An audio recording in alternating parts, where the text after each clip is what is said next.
The ego commands. Love extends the word command. Even the sound of the word is harsh. It cuts through the air like a whip. It belongs to a world of hierarchy, not holiness. A command presupposes separation, someone who issues it, someone who obeys it. It is the voice of inequality, the tone of a general, not the song of God. That's why the Course is explicit. The voice of the Holy Spirit does not command because it is incapable of arrogance. To command is to assume superiority. It imagines that truth can be forced and that freedom can be directed. The Holy Spirit doesn't work that way. Spirit doesn't bark orders, it offers reminders. It doesn't issue decrees, it extends invitations. When you hear obey, submit, or keep the commandments, notice how the energy tightens. That's the ego's posture of fear. Love has no posture at all. It simply is. The Course retranslates the biblical injunction, fear God and keep His commandments, into know God and accept His certainty. Fear dissolves into knowledge and commandment melts into acceptance.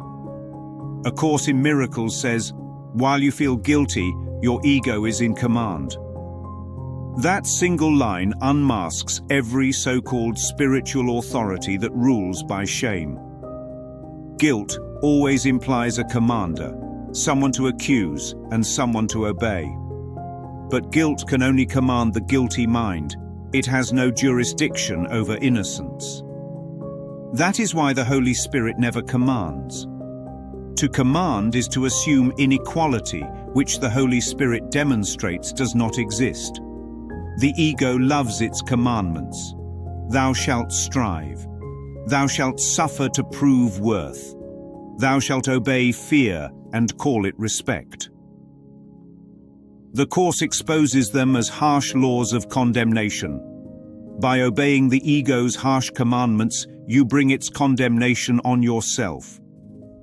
The ego's voice is always militant because it believes salvation must be won in battle. That's why it imagines armies of heaven, holy wars, and divine commands. Love has no armies because it has no enemies.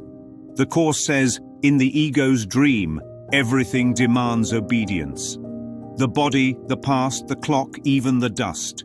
See, this dust can make you suffer, commanding you to die. Every form in the world seems to issue orders.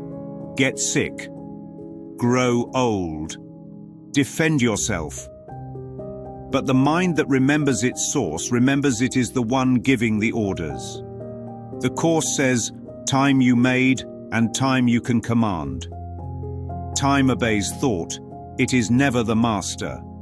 Command is the language of control. Control is the language of fear. Fear always seeks to dominate what it made and cannot trust. That's why the ego makes even love conditional. It will take command of when to love and when to shrink more safely into fear. A Course in Miracles. Yet love without freedom is not love at all. The Holy Spirit corrects by demonstrating that nothing real requires control. It does not command obedience nor seek to prove your defenses futile. It simply waits for willingness. The Course even jokes on the ego's obsession with authority. You have a guide to develop your gifts, but you have no commander except yourself. What's left when no one commands?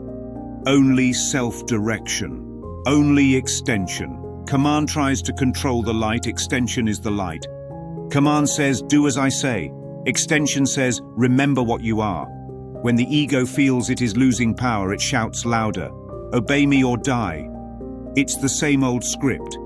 Control the body, command the world, worship authority. But love whispers instead, be still. The heel that commands a view of the valley in the world's metaphor stands on shaky ground. Heaven needs no vantage point because it is everywhere at once. Every command in time implies threat, obey or suffer.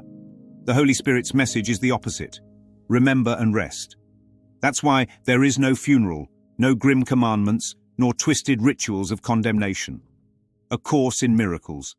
In love's presence, there are no orders of being, and no obedience to win approval. Obedience is replaced by trust.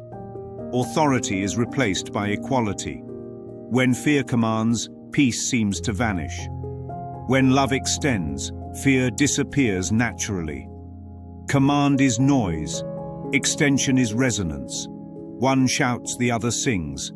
The ego commands the dream to live, to die, to repeat. The Holy Spirit offers only a gentle translation. Awaken. No command required. In truth, there are no commandments. There is only one awareness saying, be as you are. No force, no fear, just the still authority of what is eternally true. Love does not command because love never left its post. It is the post, the place, and the presence that needs no guard. Portrait of a mind once certain that salvation required obedience. That peace could be earned through punishment. That love could be commanded like a soldier on parade. But somewhere between the lightning of fear and the stillness of truth, the orders stopped coming. And what remained was not a hierarchy but a harmony, not a commandment but a communion. In this dimension, call it the mind made holy, there are no generals, no soldiers, and no wars to win. Only the memory of love extending itself forever. You have just left the kingdom of command and entered the realm of remembrance. The coordinates, as always, are right where you are.